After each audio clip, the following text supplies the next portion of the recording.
Bonjour à tous et bienvenue dans cette nouvelle vidéo. Alors dans cette vidéo, il n'y aura pas de test ou de vidéo sur Sonic parce que bon, globalement Sonic 1, Sonic 2, Sonic 3, c'est tellement c'est tellement populaire qu'honnêtement, je vois pas vraiment l'intérêt de vous montrer ça. Par contre, je vais vous montrer les boîtes ici japonaises qu'il y a pour les 3 Sonic, puisque Sonic 1, Sonic 2 et Sonic 3. Voilà, donc on est parti pour Sonic 1. On va déjà regarder un petit peu comment sont faits les notices. Alors au niveau de la cartouche, c'est aussi un petit peu différent parce que la cartouche de Sonic 1 en France n'était pas comme ça, elle était blanche, très très blanche même, avec simplement Sonic dessus, écrit Sonic, voilà.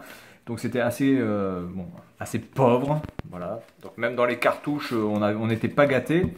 Et au niveau des notices, la notice est toute en couleur, très bien présentée. Encore, bon, on est vraiment dans le style japonais, vraiment style mignon. Même Robotnik est mignon, mais regardez quand même la qualité des notices japonaises. Voilà, bien dessiné. Et là, on parle que du Sonic 1. Hein, donc, on va dire que Sega n'a pas encore la certitude que Sonic va être une sorte de mascotte complètement voilà, adulée par les gens. Hein, parce que peut-être que le jeu n'aurait pas pu voilà, n'aurait pas pu avoir de succès si les gens n'avaient pas accroché à ce type de jeu. Et quand même, la qualité qui est... En plus, le papier est d'une grande qualité. C'est presque du papier glacé. Regardez quand même la qualité d'impression dans les notices. Je veux dire, c'est pas imprimé à l'arrache. C'est vraiment bien. Voilà, c'est bien écrit, c'est joliment écrit, c'est joliment présenté, c'est joliment décoré, joliment dessiné. Chaque item est bien expliqué aussi. Moi, je me rappelle que dans Sonic 1, en fait, les items, là, tout ça, c'était en noir et blanc. Enfin, à me corriger, mais enfin, montrez-moi la notice de Sonic en français. Il me semblait bien que tout était en noir et blanc. Il n'y avait pas de couleur dans la notice. Voilà, là, tout est bien. Regardez-moi la qualité d'impression des screenshots. Vraiment, c'est le détail. On voit tout, hein, on voit vraiment tout. Donc, c'est vraiment magnifique. Donc ici, on vous explique même les bumpers, qu'est-ce que ça peut vous apporter et tout. Donc, pour les enfants et même pour les gens, pour les adultes japonais en tout cas qui achetaient ce jeu, ils en avaient quand même au moins pour leur argent au niveau de la notice, c'est-à-dire que on se foutait pas de leur gueule. C'était vraiment, voilà, extrêmement bien présenté. Donc tous les niveaux ne sont pas présentés au total. Là, vous avez quelques dessins, notamment quand vous êtes dans la flotte, pour vous dire comment réagir et interréagir avec le décor quand vous avez des... si tous les... Ah, je me demande bien, mais si tout est fait. Vous avez Green Hill Zone, Marble Zone, Spring Yard, Labyrinth Zone, Starlight et Scrap Brain. Oui, alors tout est là, voilà. Et en plus, vous avez des petits dessins vraiment pour vous dire qu'est-ce qu'il faut faire, qu'est-ce qu'il faut pas faire. Voilà, donc ça c'est quand même la classe. Il faut reconnaître quand même que les Japonais, pour leur population, se foutaient pas de leur gueule. Il y avait quand même du travail derrière, une notice aux petits oignons, clairement. Donc voilà pour Sonic 1. Bon, évidemment, grand succès, énorme succès. Qui n'a pas joué à Sonic 1?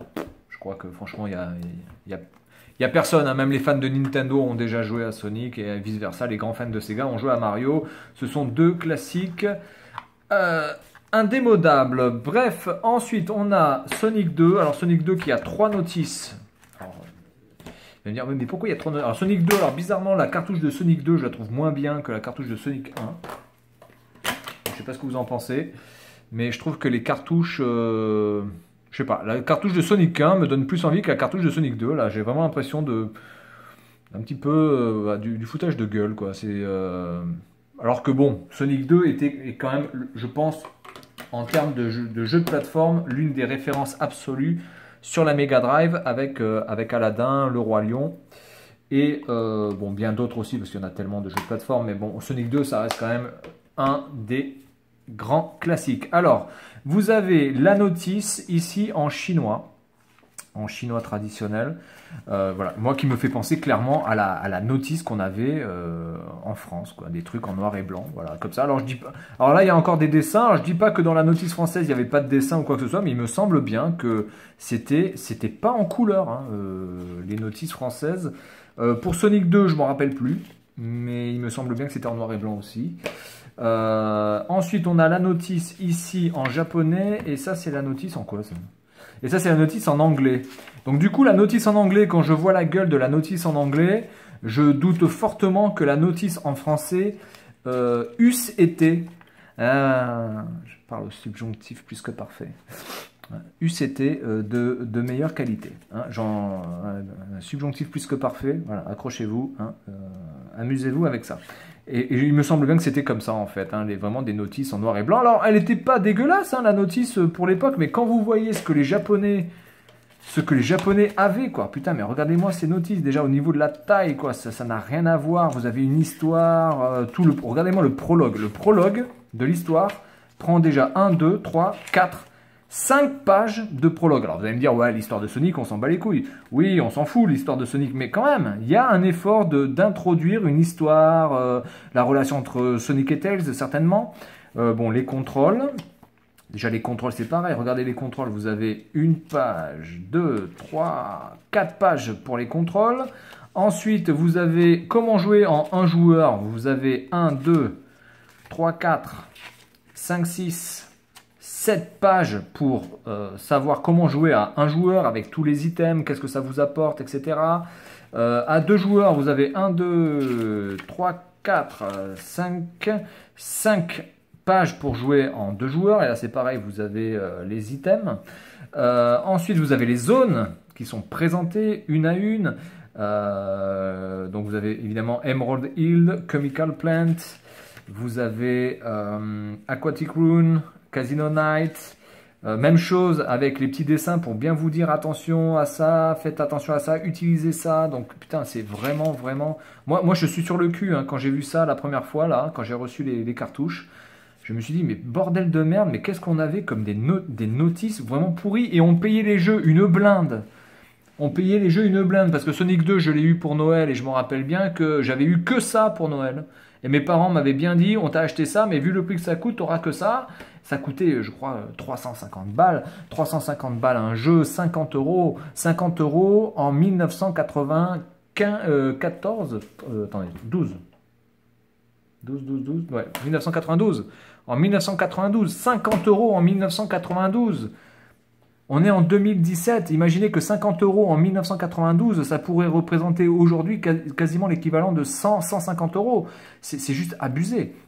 Et on avait des notices de merde, Alors là, en plus, on vous présente après les personnages, Tails, Eggman Mobile, et puis tous les autres, cette putain d'araignée de merde, là, qu'est-ce qu'elle pouvait me faire chier aussi.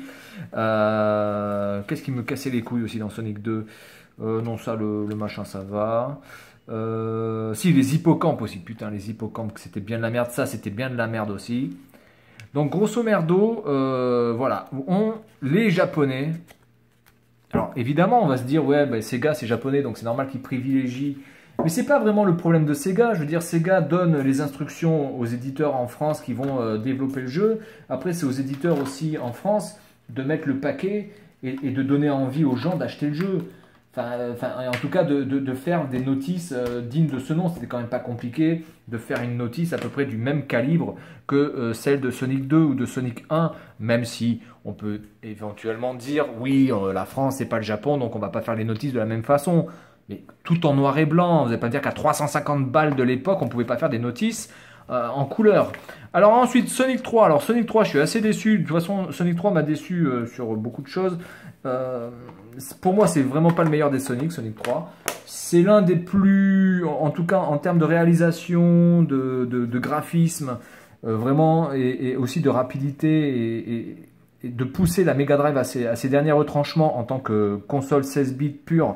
C'est l'un des jeux qui a poussé la console quasiment au maximum. Mais au niveau du gameplay, et puis au niveau vraiment des mondes, etc., ça m'a laissé un petit peu sur ma faim. J'ai préféré Sonic 3 avec Sonic et Knuckles, par exemple. ça m'a un peu plus amusé. Mais Sonic 3, c'est un très bon Sonic, c'est clairement un très bon Sonic. Mais pour moi, ça vaut pas Sonic 2. Alors là, c'est pareil, la notice en chinois traditionnel, alors tout en noir et blanc. Bon, elle est correcte, hein, voilà, on vous présente les ennemis, mais regardez-moi ça, quoi. C'est dessiné à l'arrache, on vous met le nom et c'est terminé. Et donc la notice en japonais que je n'ai pas. Merde, je crois que je l'avais la notice en japonais. Eh ben je l'ai pas. Donc je pense que la notice en japonais devait être très très bien faite. Donc j'ai que la notice en anglais et la notice en chinois, mais j'ai pas la notice en japonais. Donc du coup, bon, autant pour moi. J'étais persuadé de l'avoir. Je pensais que ça c'était la notice japonaise, mais non. Donc.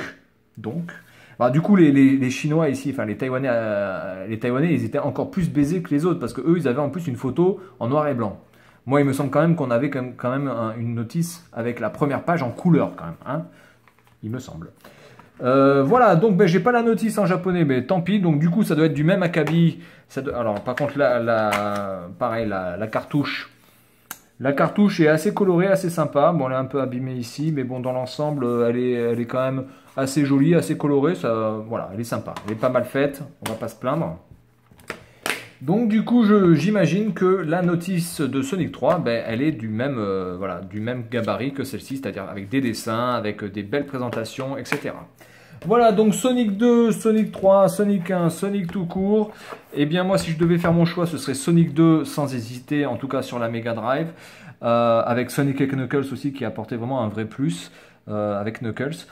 Sonic 3 restera mon deuxième. Sonic 1, malgré la nostalgie que je peux avoir d'avoir joué à Sonic et que ça m'a donné l'envie de jouer à Sonic, il faut reconnaître quand même que le Sonic 1 est très court, il est très facile. Bon, le gameplay, etc. ils sont parfaits. Mais du coup, je préfère quand même Sonic 3 parce qu'il y a quand même un peu plus de challenge. Sonic 1, le challenge est vraiment à la ramasse totale. Mais ça n'empêche pas de prendre un énorme plaisir de jouer à ce jeu. Voilà, donc c'était la présentation des cartouches japonaises. Alors par contre, pour Sonic 3, ils me disent quoi? Ils me disent pour vente seulement pour le marché asiatique, sauf le Japon et la Corée. Donc ça, c'est la version... Ça, c'est pas la version japonaise. C'est pour ça que j'ai pas la... Ah, je viens de comprendre. Excusez-moi, je viens de recevoir les cartouches. Celle-ci, c'est pas la version japonaise. C'est la version pour l'Asie, mais ce n'est pas la version japonaise. Donc du coup, je n'ai pas la version japonaise de Sonic 3. Donc du coup, je ferai certainement une vidéo sur la version japonaise de Sonic 3 que je vais m'empresser d'aller chercher dès que je peux. Voilà, donc celle-ci, c'est pas la version japonaise. Attention, c'est la version peut-être pour Singapour, voilà, pour Taïwan, mais pas pour la Corée et pas pour le Japon du coup. Et donc c'est écrit tout en anglais, donc ça doit être certainement la version Hong Kong, ça je pense.